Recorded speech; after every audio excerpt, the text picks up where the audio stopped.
Mesdames, Messieurs, bonjour, bienvenue, je suis ravi de vous retrouver ici même dans un lieu qui n'est pas le siège de Midi Libre, mais les studios de France Télévisions à Vendargues, alors une ville dans la ville où 250 personnes s'affairent toute la journée, toute l'année, en permanence, pour une mission, un objectif, eh bien vous faire plaisir, tout simplement, parce que ici sont tournés l'ensemble des épisodes de la série à succès, désormais sur France 3, Un si grand soleil, et bien d'autres séries, bien d'autres rendez-vous. Vous allez le voir dans quelques minutes avec nos invités, puisqu'ensemble, on va évidemment parler de séries, de tournage et d'ICC, industrie culturelle et créative. Mes invités que je vous présente tout de suite, Olivier Rollins, bonjour.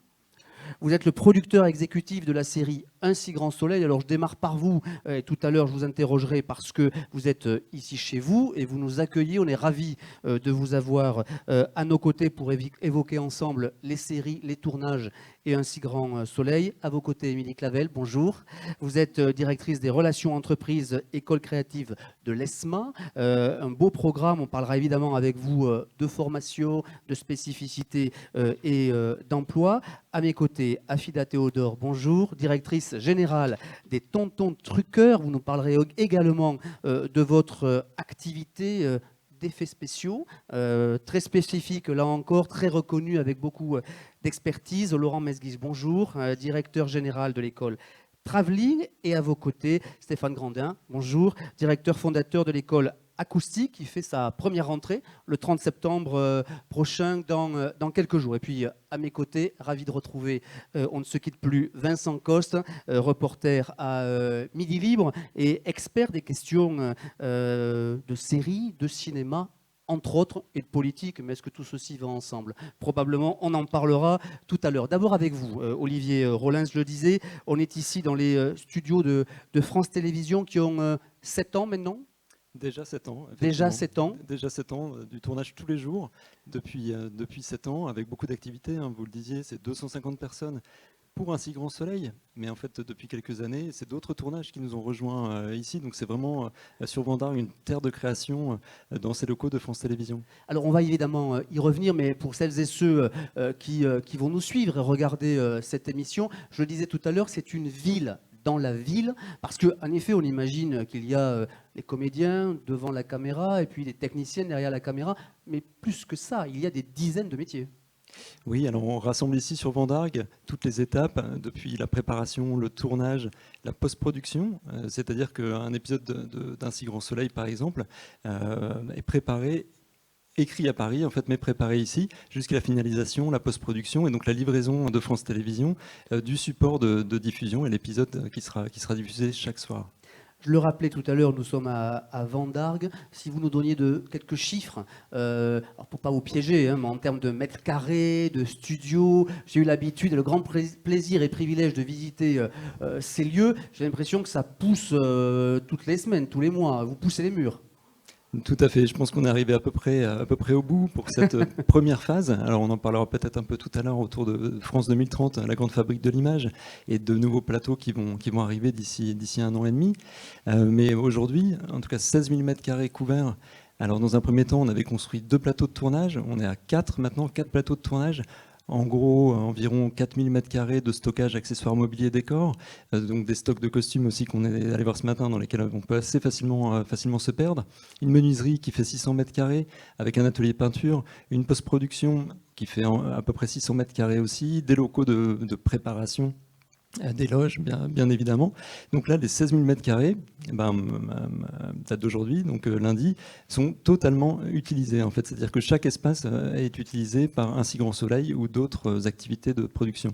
Alors chaque espace utilisé, dites-vous, par Un si grand soleil et d'autres productions, parce qu'il faut le dire, et c'est une information que nous avons beaucoup développée dans nos éditions de Midi Libre, une 4e série quotidienne a été confirmée dans la région, et on peut dire que cette 4e série sera sur M6, et d'ailleurs M6 a choisi le savoir-faire de vos équipes ici dans ces studios pour participer à cette nouvelle initiative, à ce nouveau projet.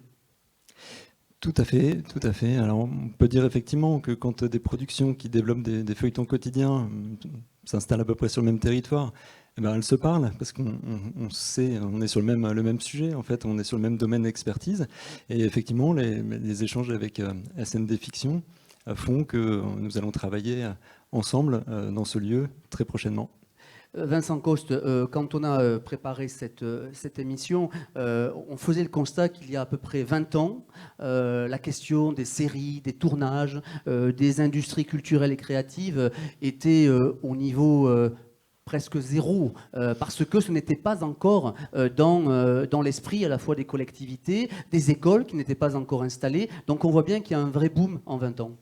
Tout à fait, malgré des avantages géographiques exceptionnels, l'ex-Languedoc-Roussillon, une des rares régions françaises. Alors est-ce que le micro fonctionne? Oui, j'espère. Oui, il fonctionne, allez-y. A bénéficié à la fois d'un littoral de haute montagne, il n'y avait quasiment rien. Pendant des années, on rappelait toujours le tournage, une scène de La Grande Vadrouille en Lozère, Deux hommes dans la ville ou L'emmerdeur dans Montpellier, et le tournage un peu à part des Amants du Pont-Neuf à Lansart, qui était un peu hors norme, mais il n'y avait rien de structuré, rien de défini. Et c'est vrai qu'aujourd'hui, on va avoir, à partir du printemps prochain, Olivier vient de le dire, 4 fictions quotidiennes qui vont se tourner dans un rayon de 50 km à peu près. C'est absolument unique. Une à Saint-Laurent-des-Gousses dans le Gard, une à Sète, une à Montpellier. Et celle de M6, on ne sait pas trop où encore, mais ça sera dans l'Hérault. Ça sera dans l'Hérault en tout cas. De nombreux tournages. C'est en cumulé aujourd'hui 3000 jours de tournage par an. En Occitanie, et sur les 3000 jours de tournage, il doit y en avoir 2500 dans l'ex-Languedoc-Roussillon ou à peu près. Et c'est tout un écosystème, on va en parler, qui est né de cette nouvelle donne. Et Olivier Rollin, c'est un écosystème qui génère des retombées évidemment économiques, d'emplois très importantes. Oui, nous sommes une industrie de main-d'œuvre en fait. Sur les tournages, ce sont plusieurs dizaines de techniciens. Alors, par exemple, sur un plateau d'un si grand soleil, c'est une quarantaine de personnes qui œuvrent chaque jour. Et on a 4 plateaux par jour, plus des préparations en fait pour prendre le relais en fait derrière, étant donné que le tournage est en flux tendu. Donc si on regarde en ce qui concerne un si grand soleil, donc multiplié par 3, multiplié par 4, vous en parliez à l'instant, c'est à peu près 1000 salariés différents qui travaillent avec nous chaque année, 250 par jour en moyenne, sur plus d'une soixantaine de métiers différents, avec des expertises du savoir-faire totalement différents. Et là, ce qui est particulièrement intéressant, c'est que ça rassemble des gens très expérimentés, avec des gens qui sont plus juniors, d'autres qui sortent d'école en fait et qui continuent à apprendre dans des lieux comme les nôtres. Donc une dynamique très très forte. Et ce développement en cours qui nous montre que l'emploi effectivement est là et que tous ces jeunes qui sortent de formation ou ces professionnels qui viennent s'installer à Montpellier trouveront du travail très rapidement sur Montpellier. On va y revenir. En effet, on évoque quasi 11 000 emplois sur ces terres d'Occitanie liées à cette filière. 90 millions d'euros de retombées économiques. Afida Théodore, je voudrais vous passer la parole. Je le disais, directrice générale des Tontons Truckers. Alors, vous travaillez directement avec Un si grand soleil sur les effets spéciaux. Racontez-nous d'abord quelle est votre activité et puis comment vous avez vu évoluer cette filière de compétences, de savoir-faire sur notre territoire? Bonjour, effectivement les Tontons Truckers sont installés depuis le démarrage que la série a commencé sur ce site. C'est d'abord une société de prestations techniques autour de la production virtuelle. L'idée et la demande du cahier des charges du producteur initialement, c'était de rentrer des tournages en studio pour des raisons économiques mais aussi écologiques. Aussi pour rentabiliser, parce qu'effectivement, on est dans une industrialisation, mais plutôt au bon sens du terme. Donc, les Tontons Truckers, c'est un laboratoire d'expérimentation qui travaille autour de la production virtuelle. Et donc, l'innovation des Tontons, ça a été de ramener les VFX sur le tournage, c'est-à-dire qu'on travaille aujourd'hui main dans la main avec la série et on fait tout plein d'extensions de décors, que ce soit à l'intérieur ou à l'extérieur. Et cette expertise dont vous parlez a nécessité de travailler avec des écoles, de créer des filières, parce que là aussi, on comprend bien qu'il y a de nouveaux métiers. Qui dit nouvelle filière dit nouveaux métiers forcément, donc nouvelle formation, j'imagine. Oui, tout à fait. c'est des métiers hybrides qui vont à la fois s'appuyer sur un savoir-faire et un savoir-être sur le tournage. Donc, c'est des métiers du plateau auxquels il faut ajouter une partie digitale et technique, puisqu'on a aujourd'hui des profils hybrides, soit des gens du plateau qui viennent avec une acquaintance autour du digital, soit des gens du digital qui vont vers le plateau. Donc c'est vraiment un hybride, et c'est aussi au cœur de tous les métiers, puisqu'on va travailler aussi bien avec les chefs déco que les costumiers, les chefs opérateurs. Enfin, c'est vraiment un nouveau métier, c'est vraiment une hybridation de compétences, et c'est pourquoi on a développé en local des formations avec des écoles, parce que c'est nouveau, et on travaille aujourd'hui avec plusieurs écoles aussi à créer ces masters de production virtuelle pour des artisans de l'image de demain qui sont des nouveaux métiers. Laurent Mesguich, prenez la main s'il vous plaît, et prenez le micro. Je le disais, directeur général de l'école Travelling. On voit bien que cette nouvelle filière qui génère des retombées, génère de l'emploi. Il y a un cercle vertueux finalement, parce que de jeunes générations, et pas seulement, se réorientent sur ces métiers-là, consolident une filière, et les écoles ont un rôle majeur. Bah oui, effectivement, on a un rôle fondamental, puisque on est au centre de cet écosystème, et pour lequel on va devoir former des jeunes et des moins jeunes qui vont travailler effectivement vers l'industrie du cinéma, parce qu'on parle quand même d'industrie. Oui.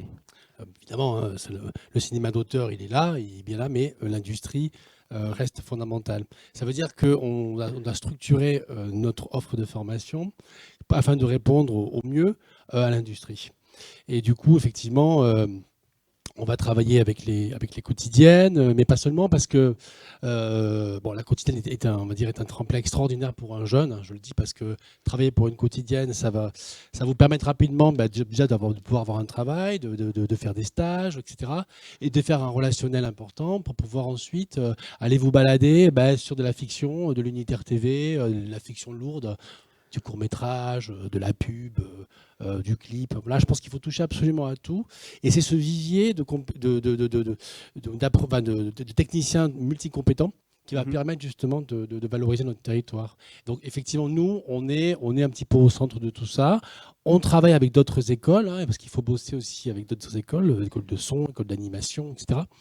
On est un écosystème, on n'est pas tout seul. De toute façon, on ne fait rien tout seul dans le cinéma. Si, peut-être du documentaire, on peut. Mais là, on va parler d'industrie. Voilà. Parlez-nous de votre école, peut-être quelques éléments, quelques chiffres, aussi ce qu'apprennent les jeunes qui rentrent dans cette école avec cette diversité de compétences. Alors, Travelling est une école qui a été créée en 2017. Alors, c'est pas pour rien, parce qu'elle est arrivée en même temps que la série Demain nous appartient. Donc, on s'est dit que c'était à ce moment-là qu'il y aurait peut-être un besoin réel sur le territoire. Donc, on forme. On a deux. Il y a la formation initiale, où les jeunes, des formations longues en 2 ans ou en 3 ans de formation. Alors, la lumière, la caméra, la machinerie, le son, le maquillage, la post-production, la mise en scène, la production. On est vraiment dans beaucoup de domaines. Mais on forme surtout des assistants techniques. Voilà. On ne forme pas de réalisateurs. Enfin, je le dis parce que c'est important, parce qu'il faut savoir que les jeunes qui veulent faire du cinéma, ils veulent soit devenir scénaristes, soit acteurs, soit réalisateurs. Bon. Alors, évidemment, ça, c'est normal. Ça, c'est la première discussion qu'on a avec un jeune. Mais au bout d'un moment, on se rend compte que, en fait, c'est pas ça qu'il veut faire, sauf qu'il le sait pas. Donc, et nous, en tant qu'école, on transforme un petit peu leur rêve en quelque chose. Et en fait, c'est pas réalisateur qui veut le devenir, c'est ingénieur du son. Ouais. Voilà. Et puis l'autre côté, on a la formation professionnelle. Là, c'est de la reconversion, ou alors des gens qui sont déjà intermittents du spectacle qui veulent monter en compétences. On travaille beaucoup avec un France TV et France TV Studio, les tontons, truqueurs également. Où là, ce sont des formations qui sont très courtes, qui sont financées pour la plupart, où effectivement, on va former des futurs machinaux, des graphistes du cinéma. On va former des opérateurs qui vont travailler sur des murs LED ou du fond vert. On va travailler des administrateurs de production. On a toutes sortes on a à peu près, je crois qu'on a 13 formations professionnelles. C'est pas rien, c'est beaucoup de travail, mais elles marchent très très bien. Vincent. Prenez votre micro. Oui, alors sans faire la bande-annonce promotionnelle de vos écoles, mais on peut quand même dire qu'il y a 1 ou 2 chiffres à donner, dont un pour prouver que ces filières-là et ces formations-là sont désormais professionnalisantes. Sur les 11 000 emplois directs ou indirects générés par la filière de l'audiovisuel en région, il y a 2 000 emplois qui sont occupés par ce qu'on appelle des gens qui sont domiciliés fiscalement dans la région.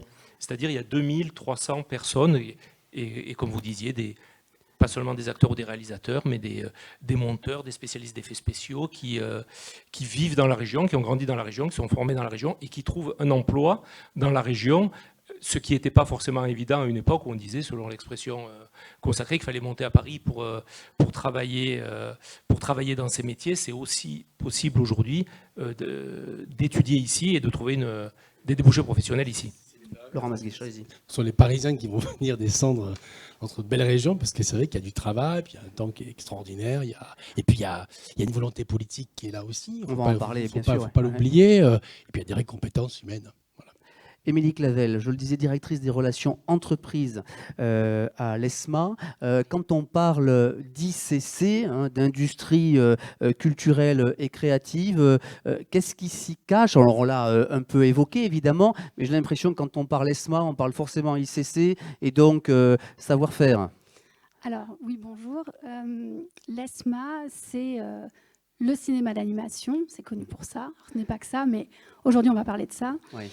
Et les VFX. Donc en effet, autour de l'audiovisuel, on va retrouver plein de métiers en production, en post-production, sur tout ce qui va être faire de l'image, Oui. et faire de l'image de qualité. Donc tout à l'heure, Afida parlait de profils multiples et de nouveaux métiers. C'est vraiment ce à quoi on forme à l'ESMA. L'ESMA a une petite sœur, Ciné-Creatis, où on fait aussi de l'audiovisuel. Et donc, c'est vrai qu'ils ont la chance, nos étudiants, de partager les mêmes lieux et de pouvoir se côtoyer et avoir une idée un peu globale de ce que va pouvoir être leur métier ensuite en production. Quand on intègre votre école, qu'on connaît bien évidemment sur le territoire et au-delà évidemment de l'Occitanie, concrètement, qu'est-ce qu'on fait à l'issue? Quel type de production? On parlait de production, de post-production. On évoque quelques noms là qui pourraient parler à tout le monde. On a des étudiants qui vont travailler chez France TV, qui vont sortir assistants monteurs ou autres sur les plateaux. Et puis on a des étudiants en cinéma d'animation qui vont travailler dans la région, notamment par exemple chez Fortiche, Oui. Qui vient de sortir la saison 2 d'Arcane. Donc voilà, on retrouve nos étudiants. Alors j'en ai cité 2, je pourrais en citer 10. On a la chance, nous, d'être sur la Cité Créative à Montpellier, où autour de nous, on est entouré de studios. Et c'est vrai que ça facilite grandement Et des studios de renommée internationale. Tout à donc fait. forcément, Olivier Rollin s'évoquait tout à l'heure, et on l'évoque tous depuis le début, finalement, le boom de cette filière. Là aussi, ça a nécessité chez vous, à l'ESMA, de réorienter quelques voies professionnelles, quelques formations. Comment on se met au goût du jour? Parce que ça semble simple quand vous le décrivez, mais il y a nécessité quand même, parce qu'il faut un alignement politique, un alignement des collectivités, pour que ça se mette en place, un peu de temps quand même. Il faut un peu de temps, mais en formation, chaque année, nous, on sollicite un panel de professionnels pour revoir les programmes et les cursus que l'on délivre aux jeunes, pour être certain que ça colle vraiment aux attentes du marché, pour être certain que les derniers logiciels utilisés sont ceux qui sont mis en production ou qui sont actuellement à R&D, etc. Donc ça fait l'objet de ce qu'on appelle chez nous, mais je pense dans à peu près toutes les écoles supérieures, de conseils de perfectionnement, où on fait venir des professionnels autour de la table pendant plusieurs heures pour discuter des programmes et des formations. Donc pour être au plus près des attentes des professionnels. Oui, exactement. Au-delà des liens qu'on peut tisser après sur les stagiaires, les tuteurs, les masterclass évidemment, les tournages sur place, ça c'est très important. Stéphane Grandin, directeur fondateur de l'école acoustique. Alors, première rentrée le 30 septembre, donc on peut dire que c'est demain, puisque c'est lundi prochain, 30 septembre.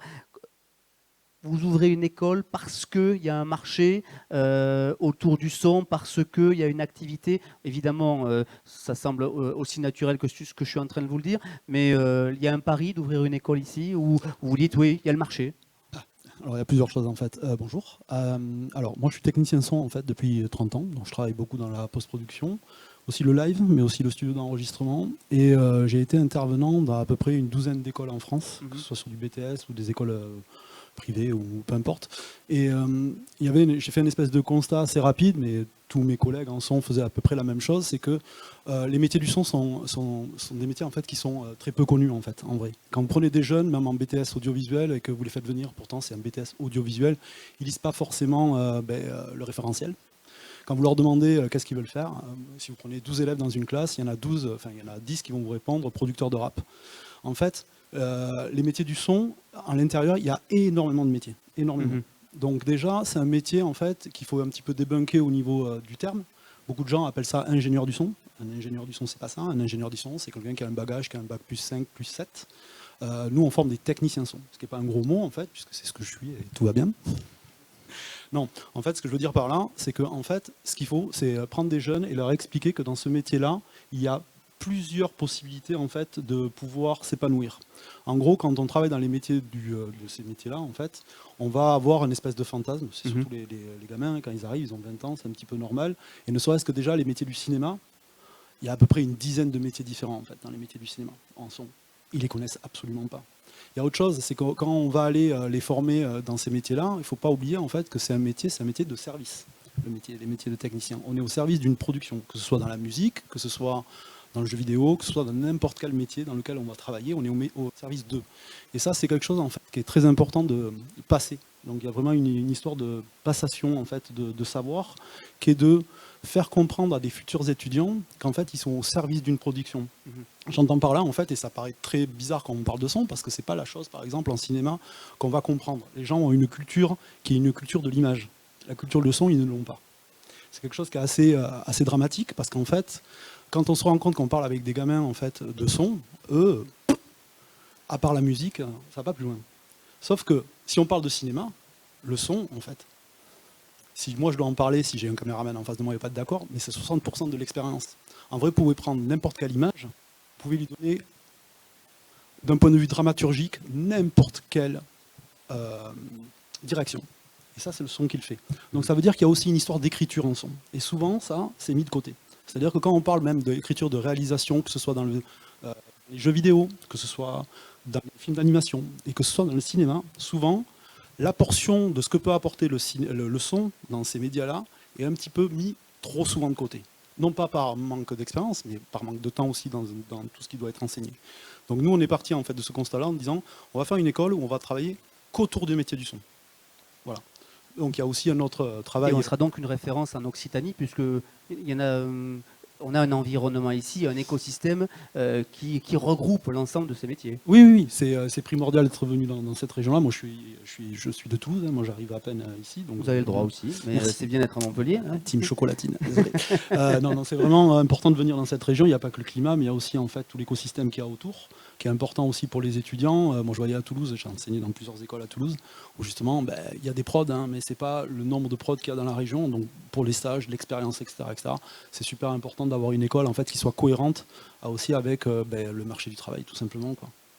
Vincent Coste, merci Stéphane Grandin. Vincent Coste, on évoquait tout à l'heure ces séries quotidiennes, on évoque ici les studios de France Télévisions, mais on peut dire quand même que dans la région, il va y avoir d'autres projets tout près d'ici, à Saint-Gély-du-Fesque. Enfin, là encore, les écoles, l'emploi, les retombées et des grands projets.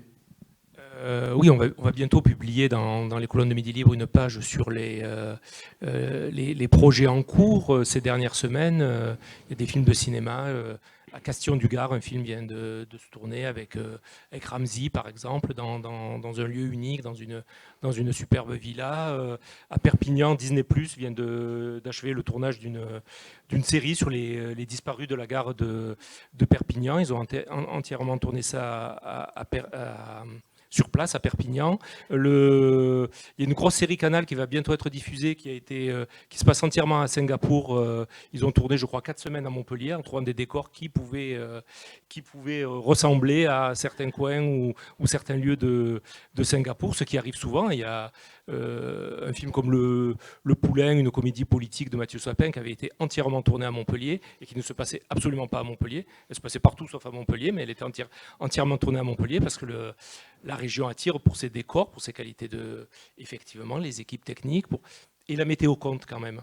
S'il y en a plus ici qu'à Toulouse, c'est pas un hasard non plus, puisque toutes les équipes qui viennent ici, et notamment pour les quotidiennes, ont la garantie à peu près de 300 jours d'ensoleillement par an. Je crois que c'est ça, ce qui n'est pas tout à fait le même quota à Toulouse. Ouais, voilà. Olivier Rollins, quand l'Occitanie, on le sait évidemment, c'est une région qui a beaucoup développé ses pôles de compétitivité. Quand vous, au sein de France Télévisions, vous faites le comparatif de ces régions, chaque région a évidemment son identité, sa spécificité, son expertise, mais là, clairement, pour que ça marche, il faut des alignements de planètes, on en parlait tout à l'heure. Pour accompagner des projets aussi énormes. Bien sûr, alors chaque région a ses particularités en fait et son dynamisme en la matière. Et c'est bien évidemment pas la seule région qui se développe hein, dans le sujet du cinéma, des industries culturelles et créatives et de la télévision. Alors en l'occurrence, nous, on s'est appuyé sur quoi en fait? On avait constaté que c'était quand même un endroit qui n'était pas très exploité, alors même que le nombre de décors naturels est considérable. Alors c'est important pour nous et c'est important pour nos collègues. Hein, vous en parliez à l'instant, le nombre de projets qui vient pour cette diversité de décors naturels dans une zone qui est assez ramassée en réalité, parce que quand on regarde de Sète à la Camargue, en passant de Palavas-les-Flots, Montpellier et les Cévennes, on peut raconter des histoires, des films tout à fait différents en restant en gros à 50 km à la ronde. Pour nous, autour de Vendargue, par exemple. Le vivier est très important. On s'est installé ici aussi pour le vivier, parce que le vivier et les écoles préexistantes sur place nous promettaient le fait de pouvoir nous développer rapidement et monter en puissance en fait sur le nombre de productions et le nombre de jours de tournage. L'accueil fait beaucoup aussi, hein, on en parlait tout à l'heure, l'envie politique en fait et l'accueil des collectivités, l'accueil par la métropole de Montpellier, par Occitanie Film, par la région, qui a pesé aussi dans la balance bien évidemment, parce que je pense qu'il faut en avoir envie de cette industrie. C'est comme des jours de tournage, c'est quand même c'est comme des équipes de tournage qui sont dans la rue, hein, qui sont un peu partout. Donc, il faut l'accompagner, il faut les aider, il faut communiquer en fait avec les habitants pour que tout ça se passe bien. Il faut avoir envie aussi d'ouvrir les lieux, avoir envie de les montrer devant toutes ces caméras. Les 300 jours de soleil non garantis, effectivement. Mais on s'est dit que c'était quand même une bonne idée. Quand on est dans 260 jours par an, on a des équipes en extérieur. Le fait d'essayer de capitaliser comme sur des journées un peu sans pluie. Et le fait que cette région est une région magnifique pour habiter aussi. Et que installer des industries ici, c'est installer aussi des salariés. Et qu'effectivement, il fait bon vivre et bon travailler sur Montpellier. Comment on la consolide, cette activité, cette filière? Vous évoquiez le calendrier de 2030. Il y a en effet en France cette volonté de structurer cette nouvelle filière, ce nouveau chantier? Tout à fait, avec un plan du gouvernement donc, dans le cadre de France 2030, donc, qui est un plan d'investissement massif, et sa déclinaison, la grande fabrique de l'image, qui a vocation à développer la formation professionnelle, la formation dans le secteur des ICC, mais aussi des studios de tournage. Donc il s'avère que nous, sur Montpellier, donc, en démarrant avec 2 plateaux de tournage en 2018, puis 4, puis après, plus de place en fait du tout.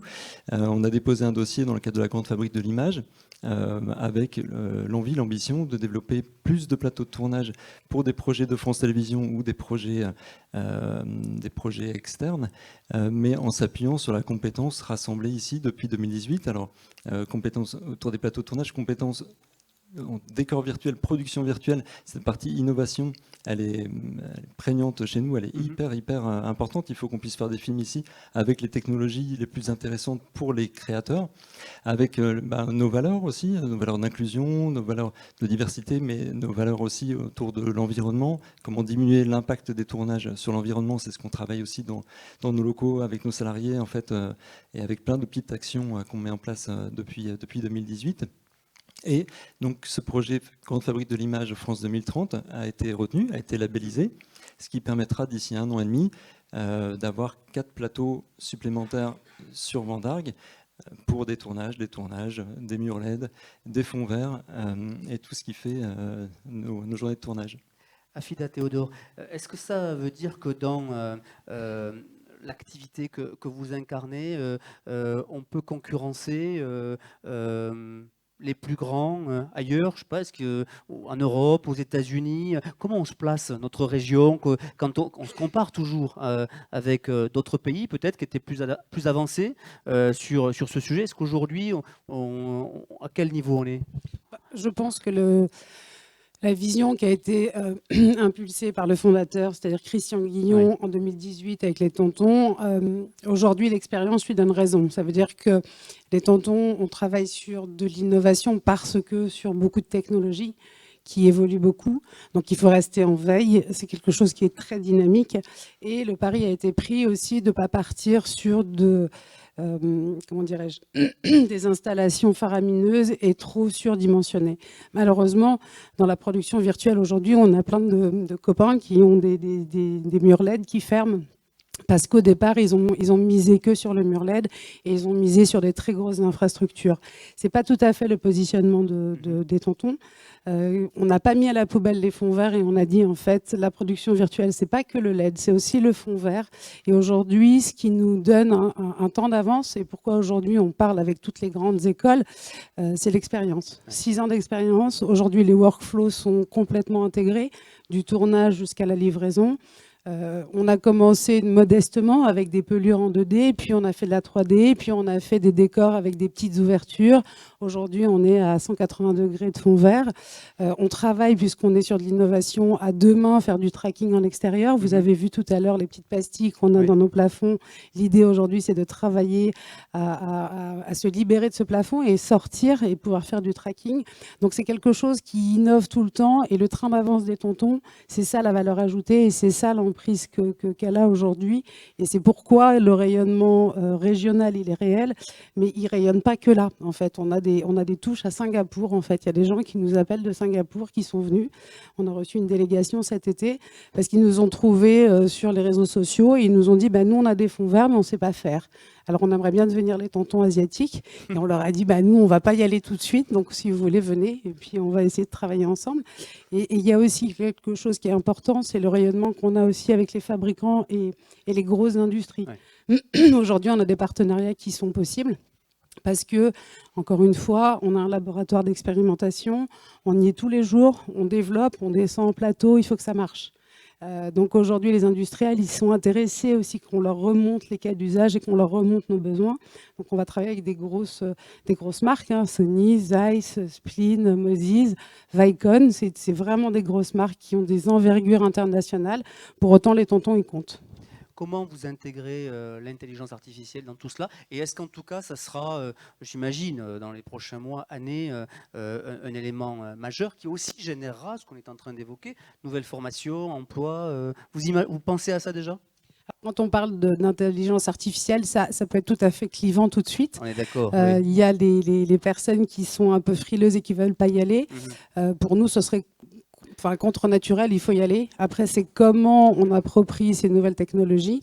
Aujourd'hui, elles ne sont pas du tout assez développées pour être intégrées professionnellement dans un workflow broadcast. Pour autant, elles nous aident. Ça veut dire qu'il y a plein de choses qu'on faisait un peu de manière laborieuse, du storyboard, des récapitulatifs, des remontées de data, où là, on s'appuie, mais c'est plutôt aujourd'hui intégré en pré-production. Parce que quand on fait du VFX, ce qui est important, c'est de parler de la vision du réalisateur. Des fois, lui-même, il ne sait pas où il veut aller et il va falloir qu'on se mette un outil sur lequel on va discuter avec lui pour l'emmener là où il veut aller. Parce que le VFX, ça ne s'aborde pas tout à fait pareil et des fois, on dit j'ai une vision, je voudrais que le rocher il tourne et qu'il ouvre la bouche et que la petite fille, elle monte. Okay. Et puis quand on le met en œuvre, des fois, ça ne rend pas tout à fait ce qu'on voulait. Donc il y a toujours des allers-retours et aujourd'hui, l'IA, elle nous sert aussi à faire tout ce travail de pré-production. Mais bien sûr, on travaille sur la techno et bien sûr qu'on va tous y aller. Émilie Clavel, du côté de l'ESMA, quand on pense à l'avenir, on parlait de 2030, c'est demain, à quoi ça ressemble? À quoi ressemblent les nouvelles formations? À quoi vous pensez avec l'ensemble des enseignants et de la direction? Alors nous aussi, l'IA, forcément, c'est au cœur des formations. Aujourd'hui, on a un lab de recherche sur l'IA, donc ce n'est pas directement intégré dans les formations, mais c'est un des sujets qui est porté par les enseignants-chercheurs de l'école et sur lesquels ils travaillent quotidiennement. Ça impacte très peu aujourd'hui les formations. L'IA aujourd'hui est plutôt vue comme un outil à côté sur lesquels les étudiants peuvent être amenés à travailler, mais ce n'est pas là-dessus qu'on les forme.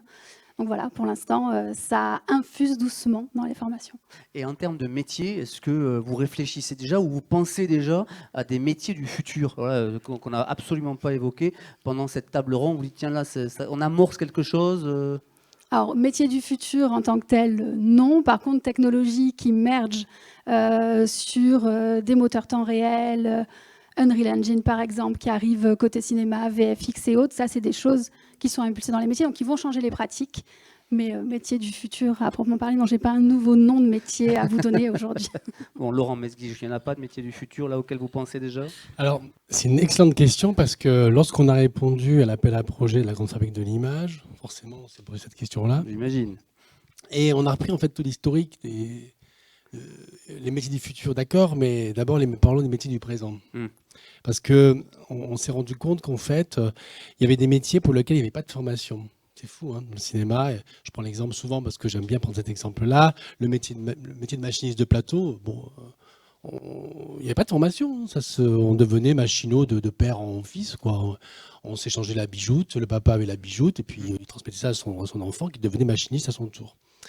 Et en fait, le projet France 2030, ça a été aussi de commencer à structurer les métiers du cinéma. Et ça a été une chance pour nous considérable d'avoir des quotidiennes ici sur le territoire. Pourquoi ? Eh bien, tout simplement parce qu'on a été obligé de structurer. Parce qu'il n'y avait pas de quotidien, on n'aurait pas structuré de la même façon. Vous comprenez ? Du coup, on s'est dit, mais en fait, il y a des trous dans la raquette. Hein. Il manque des métiers. Il n'y a pas de formation pour des métiers.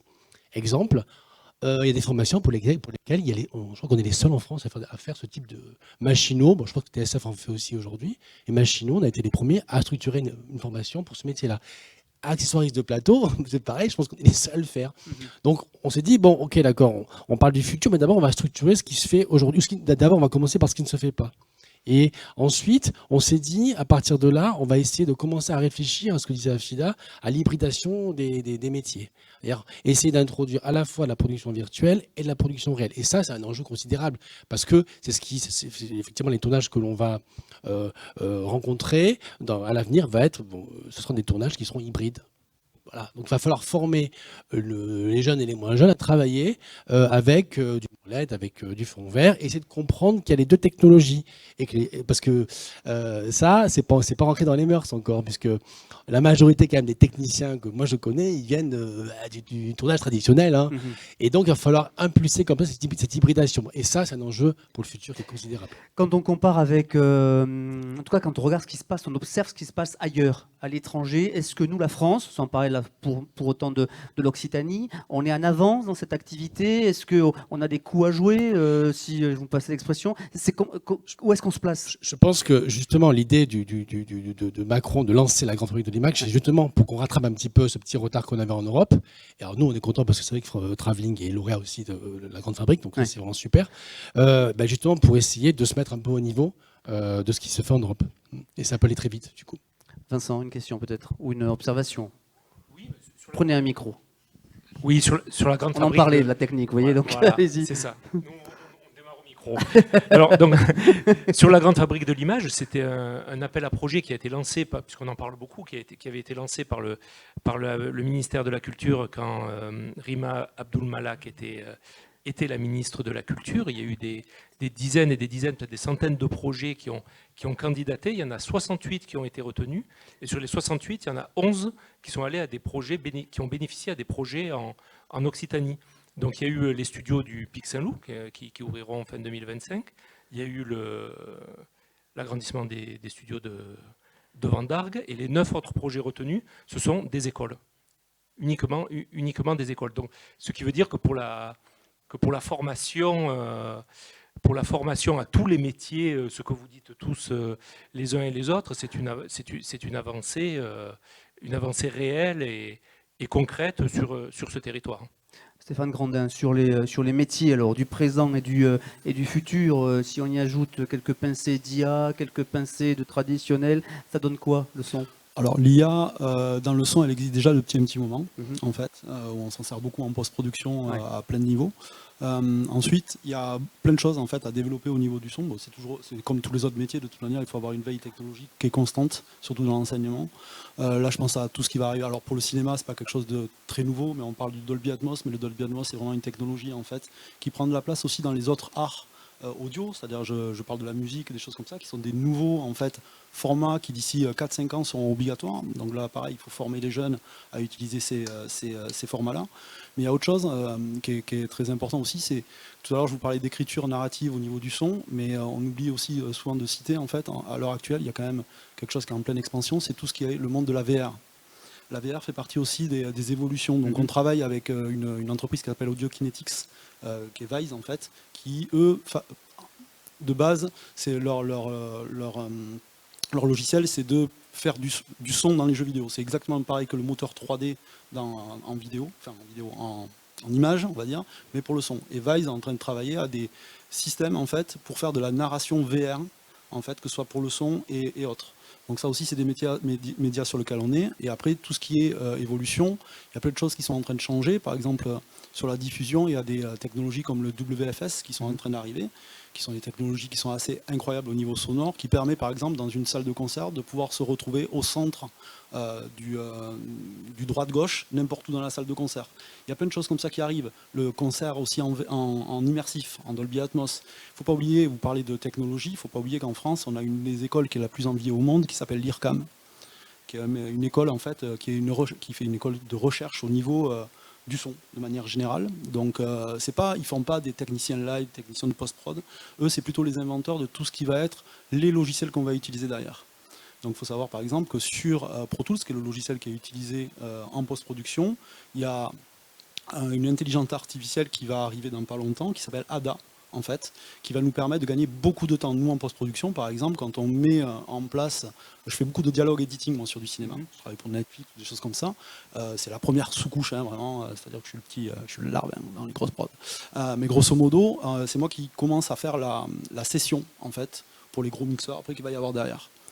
Ce métier-là, c'est pas un métier qu'on va m'enlever, mais c'est un métier qui va me laisser plus de temps, en fait, parce que l'ADA, en fait, ça va permettre de dire au logiciel ce qu'on veut comme type de session. Il faut savoir que dans une session cinéma en audio, c'est très très complexe à mettre en œuvre. Et du coup, moi, j'aurais pas de temps à passer là-dessus. En gros, je vous explique vite fait, quand vous faites un film de 1h30 pour Netflix ou Amazon, vous avez 2 jours maximum pour faire tout l'étalonnage des voix, ce qui est très très peu. Donc quand vous faites en plus derrière toute la préparation des sessions, si l'IA vient vous enlever plein de choses, par exemple les bruits de bouche, l'étalonnage et tout ça, ça nous fait gagner du temps d'un point de vue artistique. Voilà. Donc oui, c'est quelque chose qui est très important pour nous parce que du coup le côté technique un petit peu rébarbatif de notre métier va être remplacé par de l'artistique de plus en plus. Et ça, c'est top. Merci beaucoup Stéphane Grandin. Et pour conclure cette table ronde, des questions peut-être dans la salle ou des observations? Il y a forcément une question. J'imagine pas que les projets portés, peut-être sur Perpignan, peut-être. Allez, un micro, peut-être. Est-ce qu'un micro peut se balader? Vincent Coste, vous allez porter le micro, si vous voulez bien. Merci beaucoup. Oui. Présentez-vous, s'il vous plaît. Donc, Sophia Gaveau, responsable du pôle accompagnement des entreprises à la CCI des Pyrénées-Orientales. Voilà, très bien. Donc déjà merci à France TV, merci à Midi Libre d'avoir organisé cette journée parce que c'est plutôt une occasion de venir visiter et voir un petit peu comment ça s'est structuré sur Montpellier. On a un petit peu échangé avec des collègues, vous savez que les Pyrénées-Orientales sont très intéressés par la filière parce que comme Montpellier, aujourd'hui il y a des choses qui existent, mais ça se structure, ça se développe, il faut du temps, il faut un écosystème, il faut des formations, il faut des acteurs, il faut une volonté politique, il faut des moyens, etc. etc. Donc la route est longue, mais on y croit et on travaille là-dessus. Donc on est très intéressé de voir comment ça se passe de l'autre côté aussi, un petit peu plus au nord. Alors quand vous y travaillez, vous essayez de structurer, est-ce qu'il y a déjà dans les cartons quelques projets, vous pourriez nous préciser? Déjà, vous avez parlé de France 2030. Oui. Vous savez que le pôle Action Média a été aussi lauréat de la Fabrique de l'Image avec la Cité du Numérique. Donc ça, c'est un gros projet qui va se développer sur le Soleil. Donc ça, c'est pas négligeable. L'IDEM aussi, qui est une école assez reconnue aussi, un petit peu partout. Et ensuite, on travaille la structuration et c'est très long, mais là, ce sont des projets plutôt en cours. Merci beaucoup. D'autres points peut-être? Olivier Rollins, peut-être pour le mot de la fin. Je le disais, vous nous accueillez ici dans les studios de Vendargue, de France Télévisions. Je parlais de projets dans les cartons. Est-ce qu'il y en a que vous pouvez déjà nous livrer là, quelques indiscrétions de ce que vous aimeriez ou ce que vous avez en discussion ici? Bon, j'aimerais surtout vous dire qu'en fait, on a beaucoup de chance de faire les métiers sur lesquels nous sommes.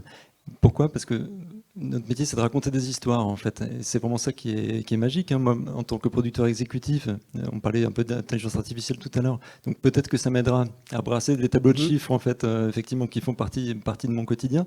Mais au-delà de ces tableaux de chiffres, ce que je reçois en premier, c'est des scénarios, en fait. Scénarios d'un si grand soleil, scénarios de séries, scénarios de fiction. Et c'est bien pour ça que je fais ce métier, en fait, c'est plus pour les scénarios que pour les tableaux de chiffres. Et je pense qu'on est bien ici pour continuer ce développement, continuer à le faire avec les territoires qui sont autour de nous, à aller chercher effectivement un peu partout les compétences, les savoir-faire, les outils aussi. Et je pense que la France a vraiment une carte à jouer dans ce secteur qui est un secteur, je le disais tout à l'heure, de main-d'œuvre et de main-d'œuvre non délocalisable pour fabriquer des œuvres qui, elles, peuvent circuler en fait dans le monde entier. Et je pense qu'on est vraiment au bon endroit, au bon moment. Alors, il faut préciser que Midi Libre et France Télévisions, nous avons noué un partenariat très important il y a maintenant quelques années, qui fait que les comédiens d'Un si grand soleil occupent le siège de Midi Libre régulièrement pour des tournages. Alors, à la rédaction, j'ai appris que j'avais été remplacé comme directeur de la rédaction récemment. Hein. Et puis le hall, évidemment.